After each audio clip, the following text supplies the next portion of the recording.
Welcome to quick intraday update. मेरे सामने जो चार्ट है वो निफ्टी 50 का 30 मिनट्स का चार्ट है। एंड अगर हम लोग यहाँ पे देखें तो ये जो पैरेलल ट्रेंड लाइन चैनल था उसके नीचे जो है निफ्टी अभी ट्रेड कर रहा है। एंड यहाँ पे थोड़ा सा मैंने जो है अपने वेव काउंट्स में एक चेंज किया है। इससे मैं डब्ल्यू ना लेते हुए लार्जर वेव ए ले रहा हूँ, लेकिन अगर आप इसे सिंप्लिसिटी के लिए अगर आप इसे देखें तो कुछ बड़ा व्यू चेंज नहीं हुआ है। तो ए बी सी तो वो हमारा हो गया डब्ल्यू वेव।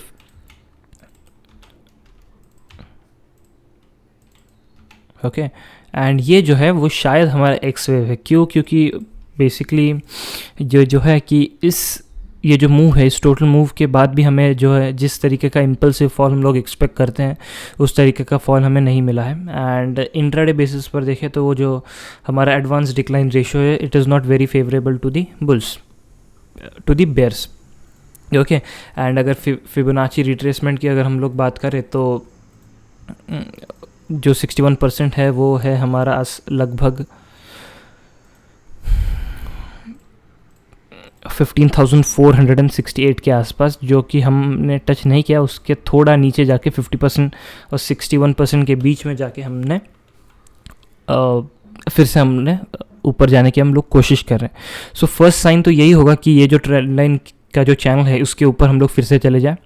एंड अगर हम लोग उसके ऊपर चले जाते तो मैं इसे कंक्लूड कर सकूँगा कि हमारा ये एक्स वेव है वो एक्स वेव कंप्लीट हो चुका है। ओके, एंड अगर समझिए, अगर हम लोग कंसिडर करें कि जिस तरीके का फॉल ये 1 2 3 4 5 आया, उसी तरीके का फॉल हमें यहाँ पे मिल जाता तो मैं इसे एक्स ना कंसिडर करते हुए 1 2 कंसिडर करता। और एंड देन जो है हमारे जो टारगेट्स हैं वो 15,000 के नीचे के लगभग आ जाते। लेकिन ये जो है जिस तरीके की फॉल है वो करेक्टिव डिक्लाइन है, वो किसी तरीके भी इम्पल्सिव डिक्लाइन नहीं है। और उस वजह से हमें जो डाउनसाइड पोटेंशियल है वो जो डाउनसाइड पोटेंशियल है उसे टेस्ट करने में, उसे देखने में अभी भी थोड़ा वक्त है।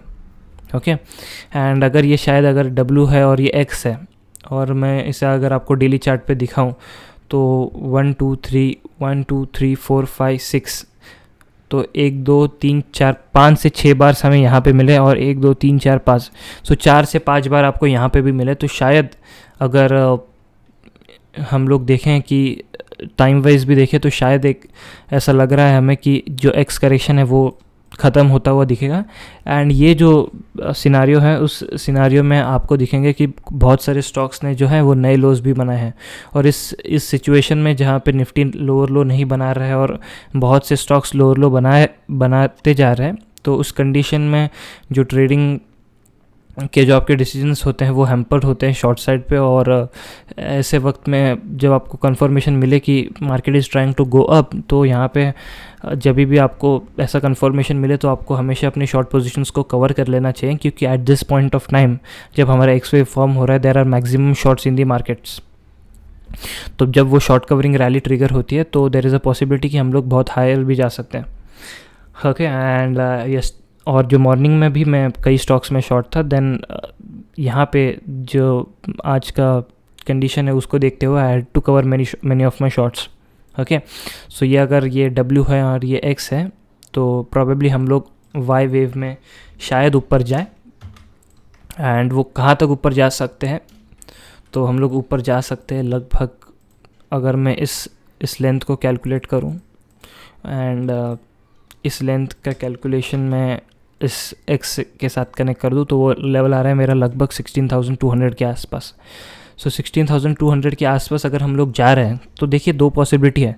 एक तो ये है कि क्या ये जो करेक्शन है वो यहाँ पे ख़त्म हो चुका है, क्या ये एक स्टार्टिंग लेग की रैली थी या कि एक एंडिंग लेग की रैली थी, वो हमें अब तक कन्फर्मेशन नहीं है। वो एक बार हमें कन्फर्मेशन तब आएगा जब हम लोग डिसाइसिवली 16,000 के ऊपर ब्रेक करना शुरू कर देंगे।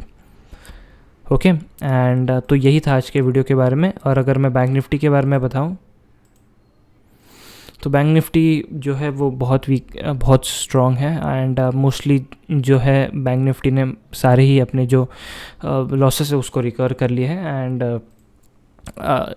काउंट्स भी सेम है, this being the W wave, और ये जो है शायद हम लोग वाई वेव में ऊपर जाए।